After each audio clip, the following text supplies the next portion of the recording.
There we go. Several types of machine learning. The first kind is unsupervised learning. And that's sort of an exploratory kind of learning where you've got data and you want to learn about that data. You know, suppose you've just done some kind of assay in the sciences, or you just did a study in the social sciences. You're looking for patterns in the data, and that's unsupervised learning. You know, a simple example, but one that conveys the idea is like this: a clustering, where I've gathered this data, and I want to know, all right, well, what are some of the tendencies or patterns in this data? You can use unsupervised learning, specifically in this case, clustering. This is a simple example, as I mentioned, but it gets the point across to say, hey, you know, it looks like this data gathers into 3 main groups or types, and this may be interesting. You know, if it's disease data, it might be, you know, these are people who've got it, these people who don't, these are people who have a related disease with similar symptoms or something. It's essentially exploratory and allows you to try to figure out what you've got when you've got new data, or maybe learn new things about old data. Supervised learning, this is the one we'll talk most about.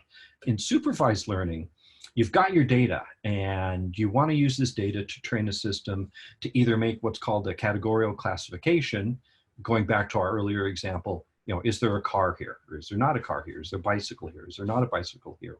Or you can also use it to predict not classes, but you can use it to predict values. This is what's called a regression problem. For instance, you know, what's the temperature going to be tomorrow? That would be an example of a regression problem. How many people are going to have COVID-19 disease predicted, you know, next week? That would be a kind of a regression problem. So you've got your data, and you're using that data to classify it or to make predictions about new data of the same type. All right, you know, example of that, as I mentioned, would be, you know, the cars and bicycles. All right, there's a third type of machine learning called reinforcement learning. That's sort of a variation on supervised learning, but that can be used in a wider range of situations. In a lot of the supervised learning, you've got sort of one shot. You've got an image, things like that, and you're classifying the image. In reinforcement learning, you've got a more complex situation where you've got an agent, and that agent is operating in its environment. And you want it to be able to take actions in its environment that will maximize its chances of achieving a goal, of winning. So you've got these more complicated multi-step situations, and you want your computer system to be able to operate in those. All right, well, that's nice word salad, but what do I mean? All right, let's take 2 concrete examples. One is if you've got a robot, the robot's supposed to navigate around. Maybe it's supposed to find its way to a destination. Maybe it's supposed to search for a particular item.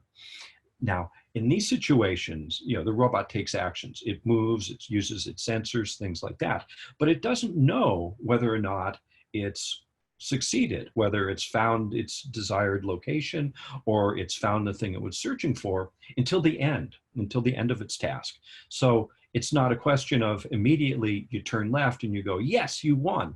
You turn left a bunch of times, you use your sensors, you turn right, you turn around, you do this, you do that. And only at the end of possibly thousands of actions do you discover, yes, I found my way to the exit. Or yes, I found the box I was looking for or something. So you've got these complicated situations. Maybe a more familiar example would be games. You don't know whether or not you've won a game until the game is over. You don't know whether a particular move was good or bad. So you've got to work backwards from the end. Ah, I won. What did my moves contribute to the winning? Or, I lost. You know, what did my moves contribute to the losing? So reinforcement learning is a type of supervised learning where you've got multiple steps in a more complex environment. And it turns out that, as maybe we'll have time to talk about later, reinforcement learning can be used in a lot of situations to improve upon basic supervised learning. All right, let's drill down a little bit on a specific example to get an idea of how these systems actually work, rather than just sort of waving my hands. All right, so let's put together a really solid, heavyweight, serious task. You're doing image classification, and you've got a series of images, and you need to know, is this an image of a cat, or is this an image of a person who's in the college leadership? So you give it a particular image and it's to tell you cat or CEHC leader. All right. So what happens is you've got the computer system and you give it an input and it gives you an answer. This image is either that of a college leader or it's an image of a cat. So you give it, come on, there we go. You give it an image, you've got an image here, and the system, I'll talk about what's inside here in a bit, and it comes out and it says, ding, I predict that this is an image of a leader. And fantastic, okay. Well, what happens, and that's right. And we'll talk about training these things in a bit, how it gets there. You give it another image, this time it's an image, and it predicts that this is a cat, and that's correct. And all right, that's good. Sometimes the things are wrong. You give it an image, and it predicts that that this is an image not of a leader, but of a cat, and it got it wrong. So what happens here is when it gets it right, that the system in a fashion I'll talk about, the fashion goes in and reinforces the decisions, gives positive reinforcement to the decisions that caused it to say that this was a cat. And so for all the times it gets it right, you reinforce the decision. When it gets it wrong, you give it negative reinforcement to cause it weaken whatever processes caused it to say that this image was of a cat, and therefore increase the chances that if it saw this image or a related one subsequently, that it would say that this is an image not of a cat, but of a leader. And I'll talk a little bit more about this in a couple minutes. Okay, so what you do is you repeat this process over and over, hopefully with lots of images, and then giving it positive, negative reinforcement as it gets it right or wrong until it reaches whatever you determine acceptable performance on your data is, maybe 90, 95% correct, depending on what you're looking for. And so this is a very data-driven process. You've got the data, you know that the data is of a cat or a leader, and then you train the system on this data over and over until it does it right. All right, well, what's inside the box? Let's talk about that a little bit. There are a lot of different techniques you can use to do machine learning. I'll talk about artificial neural networks in a bit. Deep learning networks that you might have heard something about are a variation on artificial neural networks. That's a common way to do it.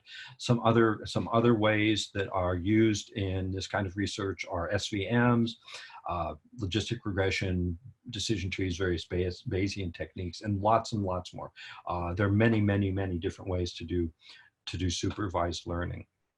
All right, so what's in the box? Let's use the example of artificial neural networks. So I've got an image and I want a prediction of whether it's a leader or a cat. Well, first thing we do is, since it's an image, images are made up of pixels, of picture elements, maybe 1024 by 256 or whatever, however many of those are, each of those individual picture elements or pixels becomes part of the input. And this might be the color encoding, the red, green, blue encoding, or the brightness, whatever you want. But the image is broken out into its constituent pieces, and that's the input layer, if you will, to the artificial neural network. Then let's replace the box itself. What happens then is you actually put in a bunch of different layers of simple computational nodes. And these nodes are connected by numerically valued weights. All of the units in one layer are connected to all of the units crisscrossing into the next layer, and those then are connected to the next layer. Those are connected to the next layer. Those are connected to the next layer. Try saying that 3 times fast, and so on. And these are what are called the hidden layers. And if we drill down on those, each of these layers is it's receiving over a weight, it's receiving a value from the previous unit, and it's summing those, and it's calculating its own value, typically between, say, 0 and 1, or -1 and 1. And so a lot of this is actually, those of you who've taken a linear algebra class, a lot of this is just matrix and vector algebra, got these weights, calculating the values in the units, those go across the next 5 weights, calculate the value in the next unit, and so on.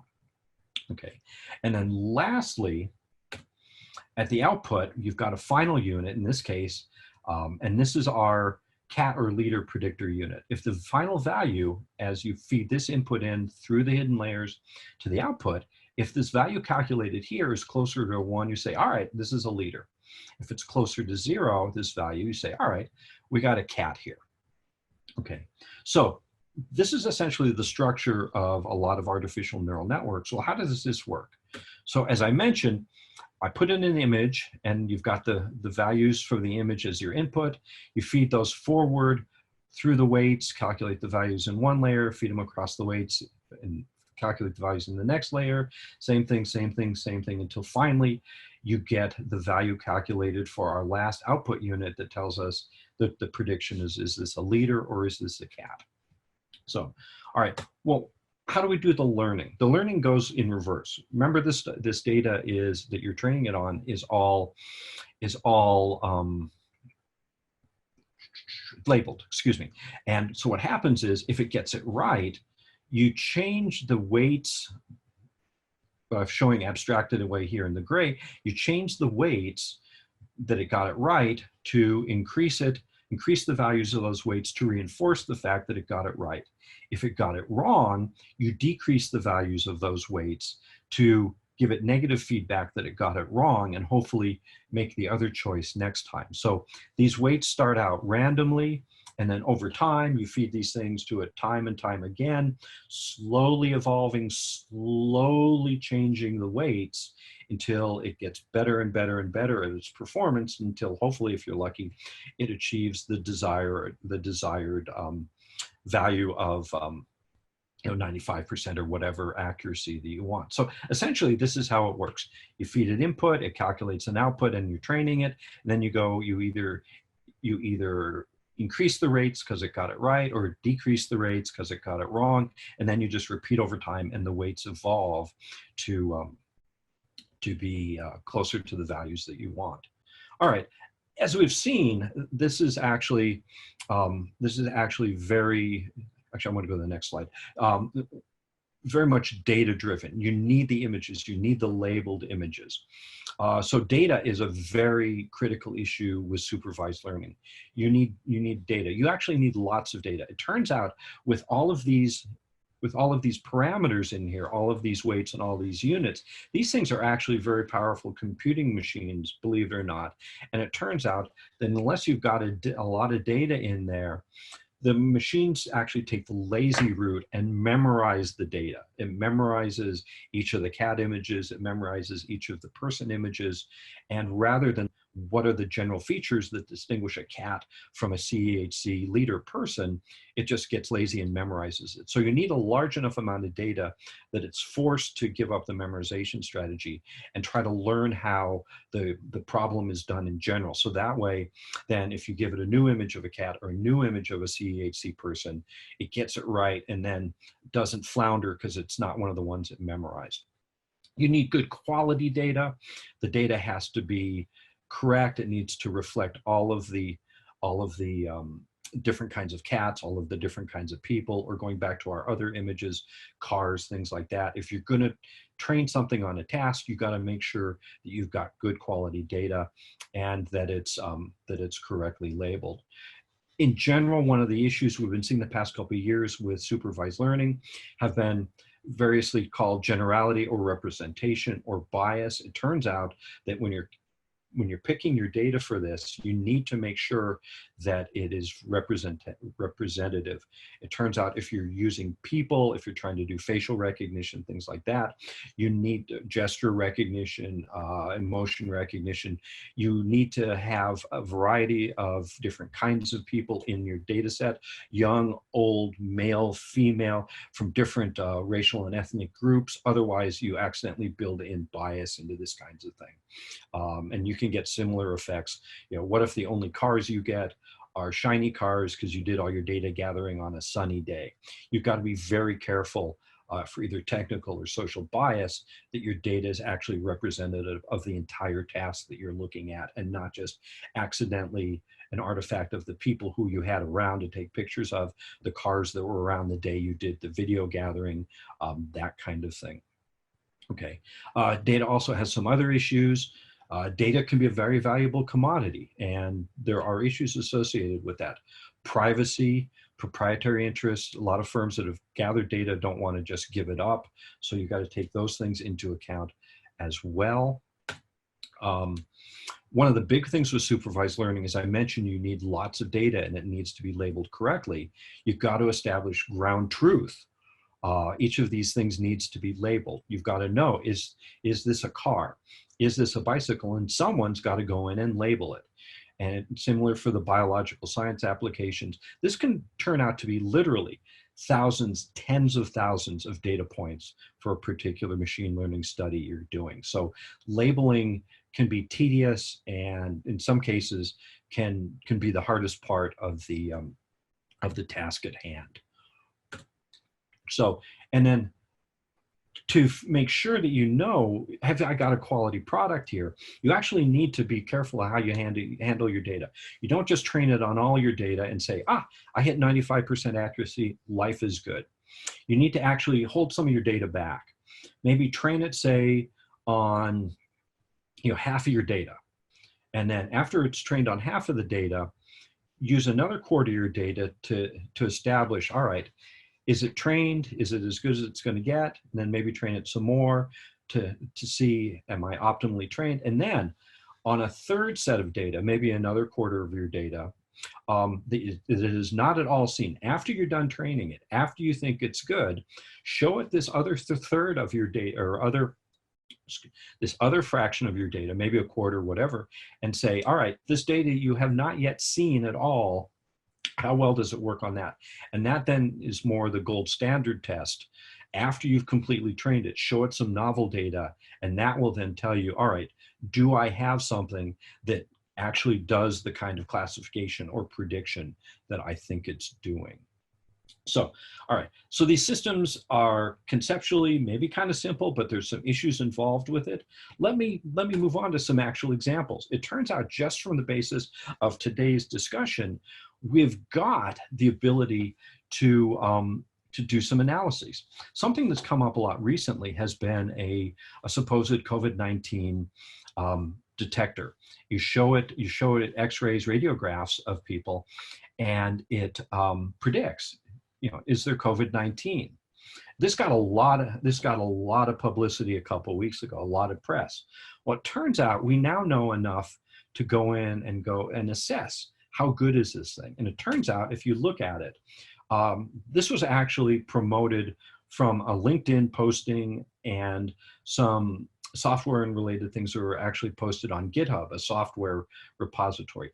This was not something that had been vetted in the scientific literature. It hadn't been peer reviewed. For those of you who are new to this, peer review means when you submit a publication, it goes out to experts in the field, and the experts in the field evaluate what you've done and validate it and point out any changes you might need to make for it to be valid work. So this work was not peer reviewed. It was hyped as predicting COVID-19. Well, it turns out it actually predicts a different thing: long-term lung damage after you've had COVID-19. How did you fare during the COVID-19? So it doesn't predict COVID-19. It essentially tells you whether your lungs got screwed up by the COVID-19. There's much too little data in here. This was a big artificial neural network. There were only 50 images in the data set. As I mentioned earlier, a network that powerful almost certainly memorized that. And there are also seemingly some issues with training, testing, and validation. So essentially here, this case is something where I'm pretty confident saying, beware the hype. This was not all that the media made about it. Now, I offer another example, and I leave the analysis of this as an exercise to the viewer. Something that got publicity last week was an RPI professor, an expert in machine learning and computer science over at RPI across the river from UAlbany, used machine learning techniques to predict the spread of COVID-19 in the capital region. And his prediction was that the peak number of cases, daily infections by 10, so somewhere around, it's a log scale, so maybe 1,000 or so, would come toward the end of May. Now, this was not peer reviewed either, so you'd have to make your own judgments. So this got into the media, this got into the papers, TV, etc. There's a preprint on this, and you can ask yourself, you know, should I believe this? If I was a policymaker in the capital region, should this be a model that I base whether or not to make sure that the hospitals are stocked? Should I do this to make sure that we're keeping the stores closed? Things like that. So an interesting exercise for you on the basis of what you've learned today is you could actually go in and look at this and the preprint that the gentleman published and go, all right, has he consulted with the experts? Has he used valid data? Is there training and testing data? And all of these other things we talked about to determine whether or not this is something that should be used for policy. I'm not going to answer. I'm not even going to indicate whether or not I think so. But you know, this is actually a good example of how you can do some citizen science to see an application of machine learning. All right, so the second part of this is machine learning. Why should I care? It turns out, as hopefully I've established, that you know, we can use machine learning for some useful things, for finance, for technology, for science. You know, we can do regression, like the RPI example from the last slide. We can use it to predict things like possible cases. Games are interesting for a couple of different reasons, not just because games are fun, but because games actually have strategic decision-making, tactical action planning, as well as overall situational analysis, things that are possibly worthwhile, not just in games, but in other aspects of life, especially if you're in emergency preparedness, homeland security. Some of these things may come into play. It may be possible to use elements of this, for instance, in red teaming, which is a topic near and dear to folks in the college. All right, more on this. If I do care, what if I want to incorporate this into some work that I'm doing? Here, offhand, are some of the needs. You need someone who knows the task. You know, if you're doing work in epidemiology, do you have someone who's an expert in infectious diseases? If you're doing this in protein folding, do you have a protein biologist? Do you have someone who knows how to do the machine learning? Because as that Nature article that I gave the reference to earlier talks about, it turns out that firing up a machine learning system is not trivial. Also, as I talked about earlier, you need data, and it needs to be labeled. You need to make sure it's good quality. Two of the other things I haven't so much talked about are software and hardware. Well, you need software to build these machine learning systems. It actually turns out that through organizations like Google, Facebook, Amazon, and others, there's actually open source, that is freely available software that you can use to do these things. Hardware, it turns out one of the most difficult things with machine learning models used to be getting hardware to run these things on. And it turns out that that's a lot less of a problem these days. And it turns out that the gaming, video gaming, you know, esports has come to our rescue. Those of you who are gamers know that you know, graphics processing units that you put in gaming PCs and gaming computers in general really accelerate the pace of the games and make the graphics and the images much better. Well, it turns out that the same kinds of math that you need to do to create images and to make games run faster and games run better are just the kind of math that you need for supervised learning systems. It's all, you know, it's all matrix algebra, as it turns out. So the hardware is there. So if you got a good gaming computer, you can also use that as a good machine learning computer.